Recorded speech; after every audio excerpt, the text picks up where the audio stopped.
Shalom mwalimu Isaya. Swali lake la kwanza akasema, kwa nini Haruni na Musa walikufa wakiwa mlimani? Akanukuu kitabu cha Hesabu sura ya 20 mstari wa 23 hadi wa 24 na Kumbukumbu la Torati sura ya 32 mstari wa 48 hadi 50. Lakini akaunganisha na swali la pili akasema, kwa nini Musa alizikwa na Mungu mwenyewe? Kwani angezikwa na makuhani wakati huo, nini kingetokea kwa wana wa Israeli? Mwalimu, naomba nisaidie hapa, maana huwa nawaza na sipati majibu ya kuniridhisha. Mimi ninaitwa Daniel A. Palanjo wa Kisongo. Sawa, swali zuri kabisa. Kwa nini Haruni na Musa walikufa wakiwa mlimani? Ndio. Lakini swali la pili, kwa nini Musa alizikwa na Mungu mwenyewe? Na amejiuliza, kwani angezikwa na makuhani ingekuwa ni shida? Ingekuwa ni shida kwa sababu huyu, kumbuka, alikuwa ni nabii mkuu wa wakati wake, lakini hasa Mungu mwenyewe ilibidi ahusike kumzika. Kwanza, kutokuwa na subira kwa wana wa Israeli au kwa Israeli kwa Musa na Mungu kulisababisha mlolongo wa majanga mengi ambayo yakawa yanapiga mpaka watu ambao hawastahili kupigwa. Ni kwa sababu tu ya wana wa Israeli kukosa utii. Ndio maana yake. Sasa ndio maana unakuta kuna wakati mwingine alikuwa anawapa adhabu, lakini adhabu zile zinazozuilika wakati mwingine anawafunua wazi kwa maadui zao. Umeona? Kwa hiyo sasa Musa akawa amezungumza na watu wa Mungu hawa kwa hasira kutokana na kukasirishwa na maisha ya watu wasiomcha Mungu ambao ndio wana wa Israeli wenyewe. Labda hii naomba ungenisaidia kusoma Zaburi ya 106 mstari wa 33. Sawa, Zaburi ya 106 mstari wa 33. Sawa, Zaburi 106 mstari wa 33. Yes. Biblia inasema hivi, kwa sababu waliasi roho yake, akasema yasiyofaa kwa midomo yake. Umeona? Huyu sasa anayeongelewa hapa ni nani? Ni Musa.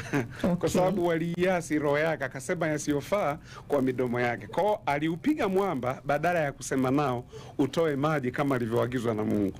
Na ingawa maji yalitoka katika ule mwamba, yeye na Haruni wakawa wamejiletea ghadhabu ya kimungu. Kwa sababu kumbuka, walishindwa walipokuwa karibu katika kuingia nchi ya ahadi.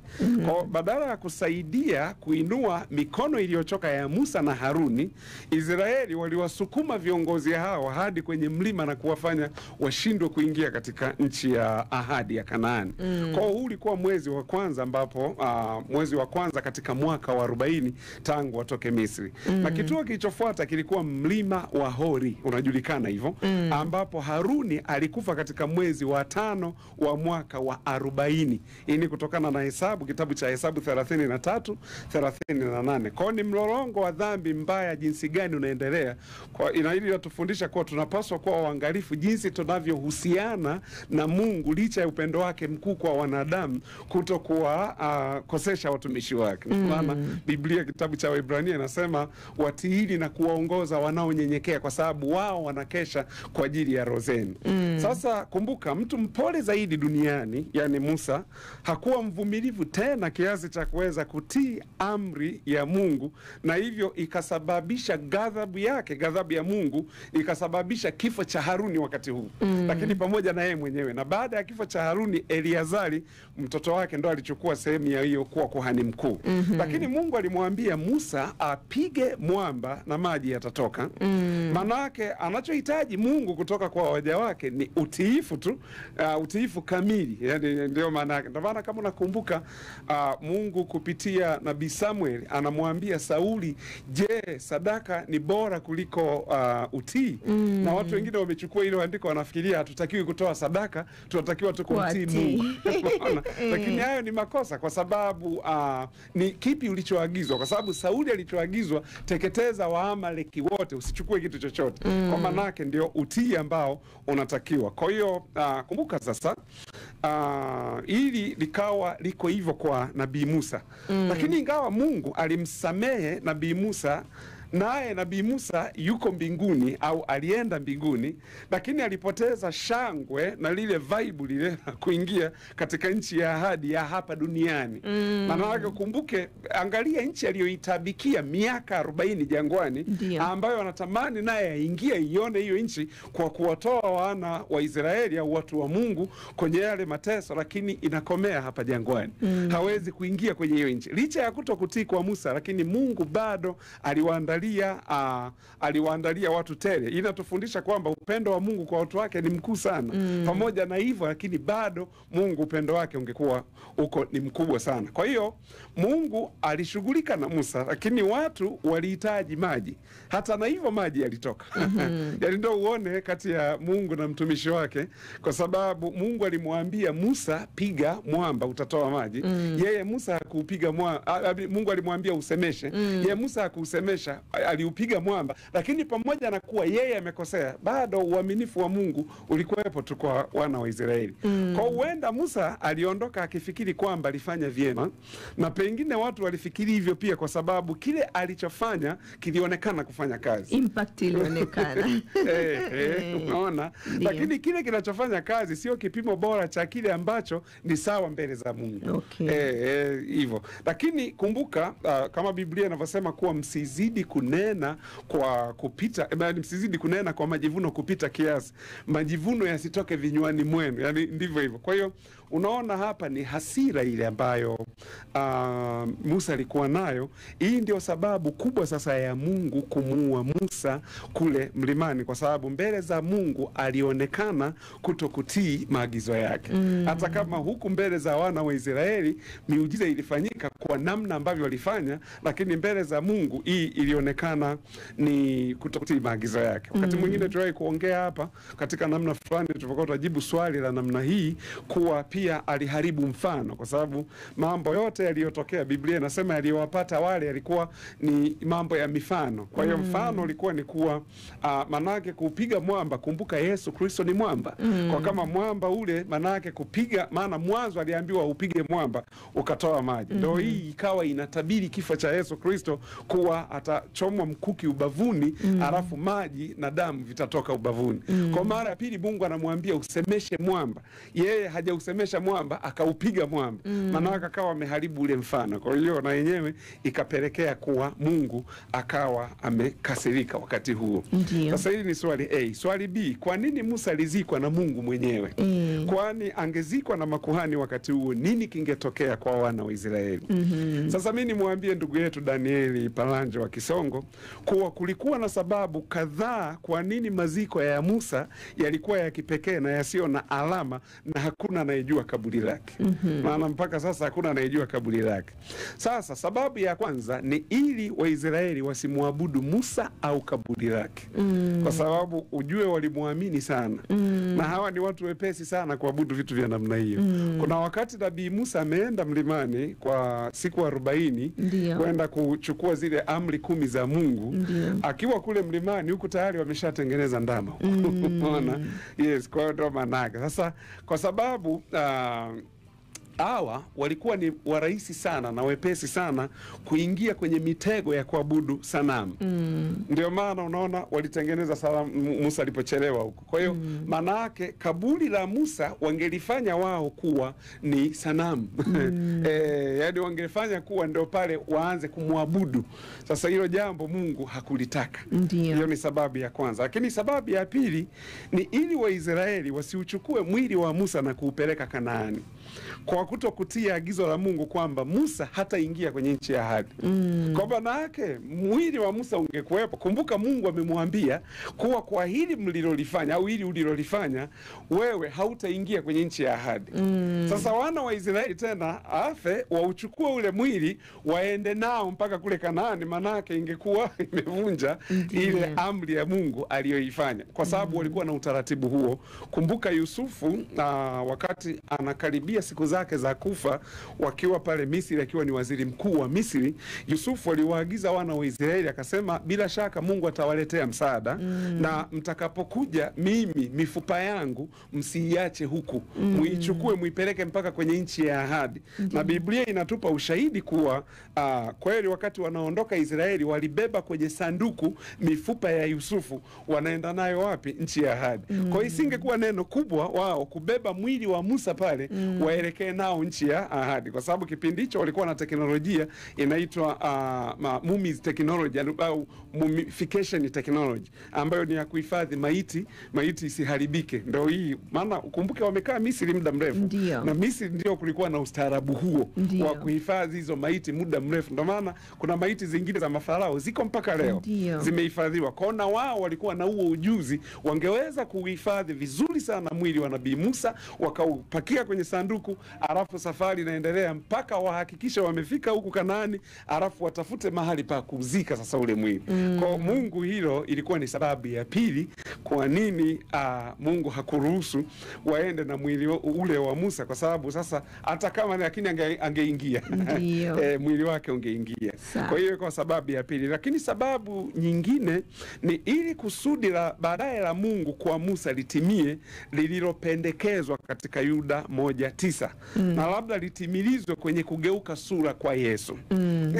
Kusudi la Mungu liweze kutimia. Labda hiyo Yuda 1:9, kitabu hicho kama uko nacho karibu hapo, naomba tukiangalie. Hebu tukione Yuda 1:9. Yes. Kinasema nini?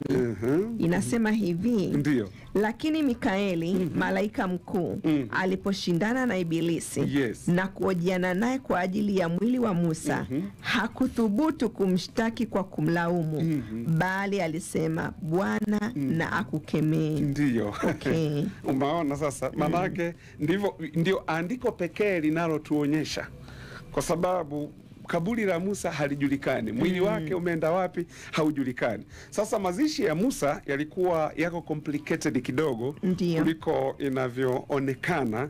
Kwanza kwa sababu shetani, kumbuka, anashindana na Mungu juu ya mwili wa Musa.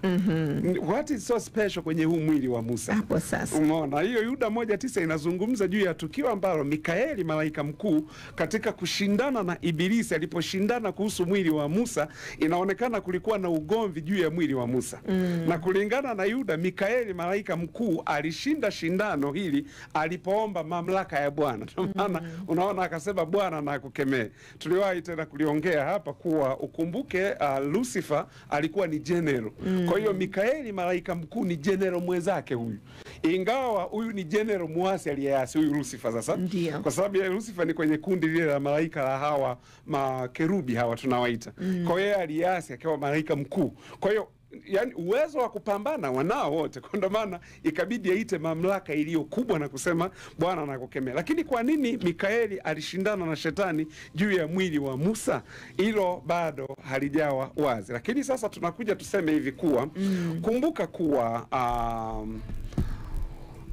ilikuwa kwa zamani zile kabla Yesu Kristo hajaja, watu walikuwa wakizikwa, roho zao zinaenda kuzimu. Wewe ni umeokoka au maana neno kuokoka by the way linakuja baada ya Yesu Kristo, au tuseme wewe ni ulikuwa unafuata sheria na kanuni za Mungu, au ulikuwa mpagani, wote mnaenda kuzimu. Isipokuwa mmetenganishwa kule kuzimu. Kuna mahali panaitwa kifuani kwa Ibrahimu, na kuingine huko sasa ndio huko mahali kwa mateso. Kwa hiyo wote walikuwa wanaenda, lakini ni tu mpaka uingie kaburini, na baada ya kuingia kaburini ndio unaweza sasa ukaenda huko kuzimu. Kwa sasa hili pia Mungu kuzuia hilo ili sasa lisitokee, kwa sababu Musa alikuwa na mission. Kumbuka Musa anawakilisha Torati, lakini Elia anawakilisha manabii. Ndio maana hawa watu wawili walimtokea Yesu pale. Kwa hawa wanakuja kumkabidhi, yani anakabidhiwa Agano Jipya, ni Musa ndo anayekabidhi, lakini anakabidhiwa manabii, Elia ndio anayekabidhi. Ndio maana walimtokea pale wawili. Sasa hawa wangezikwa, hakuna namna ambavyo wangetoka huko, kwa sababu kumbuka ilimbidi Yesu afe aende kule kuzimu, wanyang'anye funguo za mauti na kuzimu, ndio wafufuke sasa hao waliokuwa wako upande ule waingie paradiso. Kristo kama kitabu cha Mathayo kinavyoongea. Kwa hiyo hiyo ilikuwa ni sababu nyingine. Lakini sababu nyingine pia ya kwa nini Mungu amemzika mwenyewe, kwa sababu ni kwamba, na kwa nini Ibilisi alikuwa anaung'ang'ania ule mwili. Naomba hapa watu wanisikilize vizuri hii pointi. Ibilisi alikuwa ameung'ang'ania ule mwili kwa sababu alitaka kuutumia mwili wa Musa kama kitu cha kuabudiwa ili kuwapotosha wana wa Israeli waiabudu sanamu. Ndio maana kawa anaung'ang'ania ule mwili. Maana anajua ni wepesi. Kwa hiyo shetani alitaka kuutia pia unajisi mwili wa Musa, kudai kuwa ana haki kwa ajili yake, kwa sababu Musa kuna vitu fulani alivifanya kule mwanzo. Maana si unajua Biblia inasema shetani ni mshtaki wetu. Shetani ana rekodi ya Musa, aliwahi kuua mtu.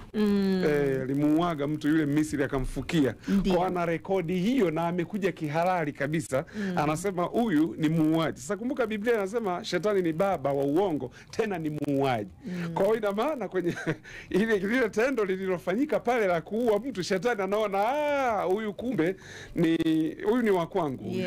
Ndio maana alikuja pale. Kwa hiyo jambo la kwanza ni kutaka kuwapotosha wana wa Israeli katika njia ya Mungu ili waanze kuabudu ule mwili badala ya kumwabudu Mungu. Lakini fikiria kwamba Mungu alikuwa na kusudi lingine kwa mwili wa Musa ambalo shetani alitaka kulishinda, kwa sababu Musa anatokea na pamoja na Elia wakati wa Yesu Kristo. Kwa hiyo hivyo, lakini pia Mungu alikuwa na kusudi la kutimiza kwenye mwili wa Musa kabla ya wakati wa ufufuo wa jumla. Maana hapa sasa tunaongelea mwisho wa kanisa, wakati wa unyakuo. Kwa hiyo Mungu akafanya mpango maalum yeye mwenyewe wa kuzika mwili wa Musa, na pengine Mungu aliuhifadhi mwili wa Musa kwa namna fulani, kwa sababu Mungu alitaka kuulinda mwili wa Musa. Kwa hiyo hakuna anayejua kaburi lake mpaka leo hii. Na inavyoonekana walitafuta, kama ingetarajiwa, nia yao wana wa Israeli upande mwingine haikuwa mbaya, kwa sababu yule alikuwa ni kiongozi mkuu. Kwa lazima waweze kuwa na makumbusho ya mahali ambapo kiongozi yule alizikiwa. Ndio maana unaona katika Ukristo kiongozi mkuu ni Yesu Kristo. Na ndio maana tunaendaga Israeli kuangalia kaburi lake. Katika Uislamu kiongozi mkuu ni Mtume Muhammad. Ndio maana unaona wanaendaga kuangalia kaburi lake ni wapi lilipo. Kwa katika hiyo pia hata wana wa Israeli walitaka kufanya hivyo. Lakini wana wa Israeli hawa walilia siku za maombolezo, na maombolezo kwa ajili ya Musa zikaisha. Siku za maombolezo kwa ajili yake kadiri Musa alivyokuwa mtu mkuu. Kwa hiyo ilikuwa ni wakati wa kuendelea sasa, na mpango wa Mungu haukuishia kwa Musa, manake mpango wa Mungu ukaendelea tena, ukapitishwa, kazi yake ikaendelea kupitia binadamu mwingine. Lakini kama mwili wake ungekuwepo, manake kuna vitu pale ambavyo vingekuwa vina shida pale. Ndio maana Mungu aliamua yeye mwenyewe ashughulike na mazishi ya mtumishi wake.